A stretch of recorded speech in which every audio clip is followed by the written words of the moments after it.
Привет из облачного и темного Minsk. Добрый день, guys. Good afternoon and welcome from a very cloudy and dark Minsk. Now, I've been getting a lot of messages from people asking about accommodation, registration, what should I do when I come to Minsk or before I come to Belarus or Minsk for that matter. So guys, this video, I'm going to show you 5 things that you need to do before you come to Belarus. Let's start off with number 1.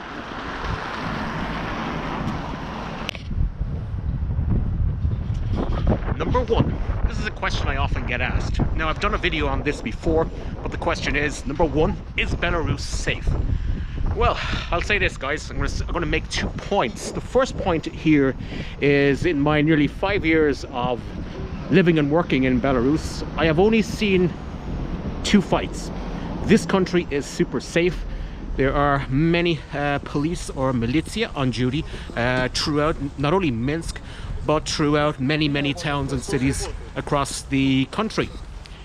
In a recent report, you also have reports from the CIA, from Mercer International, and from the expatriate website numbeo.com. Belarus has been consistently named as in the top 10 safest countries in the world from 2017, 2018 and 2019. Belarus is actually a lot more safer than many European countries, including my own, Ireland. So guys, Belarus is super safe. You don't have to worry about getting into trouble with anybody. I have to say as well, the police here are very helpful towards foreigners. So if you do get in trouble, any spot of trouble, or indeed any spot of bother at all, the police are here to help you. So yes, that's number 1. Belarus is super safe.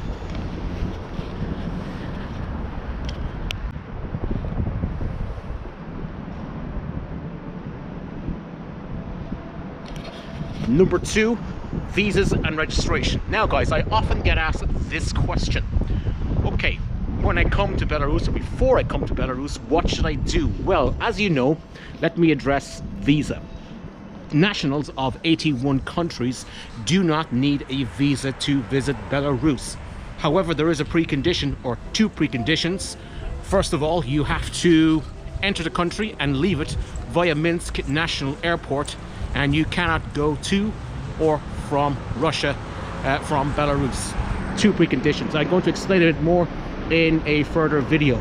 Now, visas. We don't need to have a visa to enter Belarus. Now, in relation to registration, every foreign national, or most of the foreign nationals, I think every foreign national needs to register after 5 days in the country. If you are staying in a hotel or a hostel, the hotel owner or the hostel owner will automatically do that for you, and after they have done it, you will give them a white slip, or they will give you a white slip in which you will need to present to the border control when you leave via Minsk Airport. That is very important.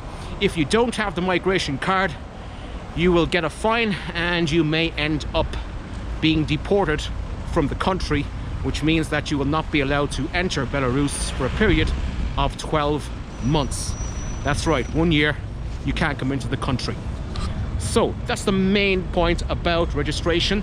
However, if you are staying in a private apartment on Airbnb or booking.com, either get the owner of the apartments to come with you to the OGM office, the migrations control, the Center for Migration office, to your local one, or you will have to do it online, in which I will put it in the links below. So guys, that's number 2, visa and registration. As I said, I will explain a bit more in a future video.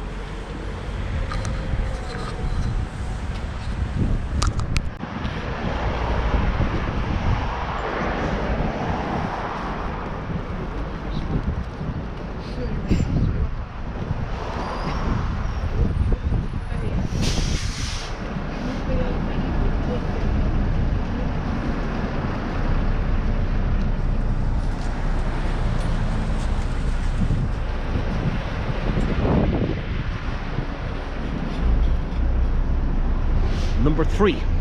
Here's a question I often get asked. Public transport. How easy is it to get around Minsk and Belarus?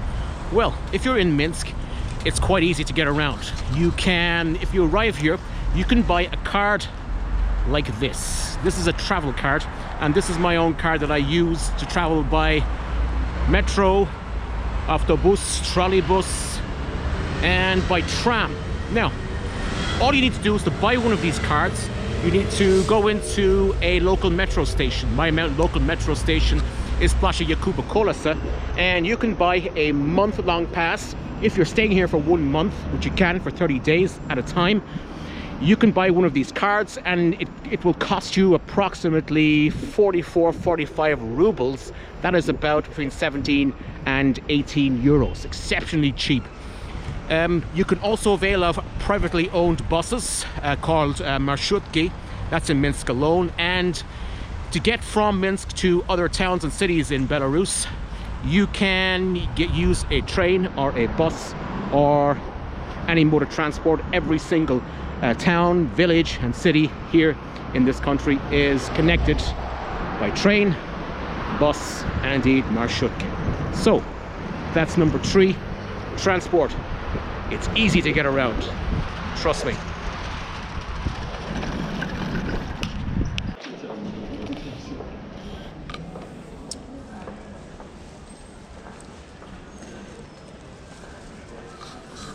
Obmen valyot, currency exchange. On to number 4, guys, money. Okay, what money do I need here to live and to stay here in Belarus? Well, Belarus uses the currency called the Belarusian ruble. It was denominated about 3 years ago when 3 zeros were shaved off the currency. So the Belarusian ruble is the national currency of Belarus, and you will need it to operate and to drink, food, everything here in this country. Now, the exchange rate is approximately 2 to 1 to the United States dollar. It's about 1 ruble is approximately 44 cents in euros. A word of advice to you guys, when you are exchanging money, go to places like these. Okay, these are legitimate banks, and if you see a sign with Obmen valyot, this means it's a currency exchange. You can exchange your currency here. Do not exchange your currency at the airport. You'll get completely ripped off with a very poor exchange rate. So instead, when you arrive in Minsk National Airport, you can exchange some money there. You can exchange about 50 or 60 euros, 50, 60 dollars. Get on a bus. When you leave the airport, take a left, and you can get the marshutka or the bus that'll take you to the bus station or to Arucha metro station.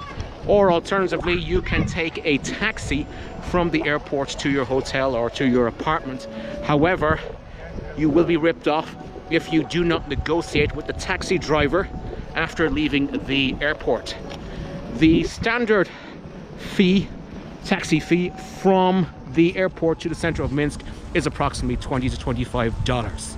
Do not accept anything higher than that.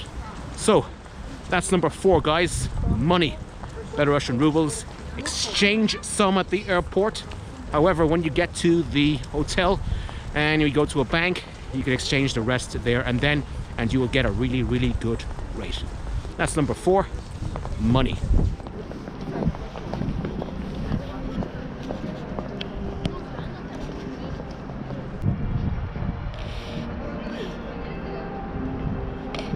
You have arrived into the country, you've arrived at your hotel, you've exchanged the currency, and your hotel or your apartment owner has got your migration card, and he's going to register you with the local authorities. That's now it's number 5. Phone and SIM cards. Easy. Belarus uses 4G. The internet reception here is quite good, not too bad at all. And if you want to change your SIM card, you can go to one of the 3 main phone providers in this country. It's MTS or MTC, we have Life, and we have A1. Don't forget, guys, when you are going to get a new Belarusian SIM card, you will need to bring your passport. This is not like Ukraine or back home. You will need your passport because everybody's phone number is registered by the local, registered to the local authorities, so you'll need your passport. That is number 5. SIM cards, easy to get. My recommendation is MTC or MTS.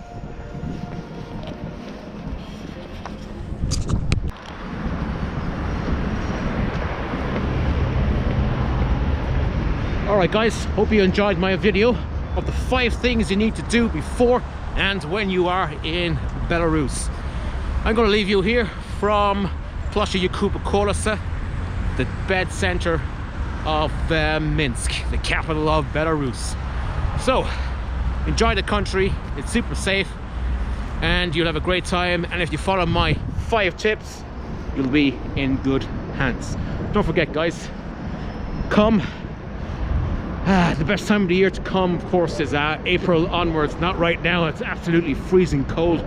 We've had a mild winter here, but today my face is frozen, as you can probably see here right now. So, on that then guys, I will bid adieu. Do svidaniya and do srechi.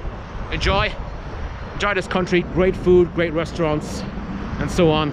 And whatever you do, no matter how much Russian these people speak, never ever call these people Russians.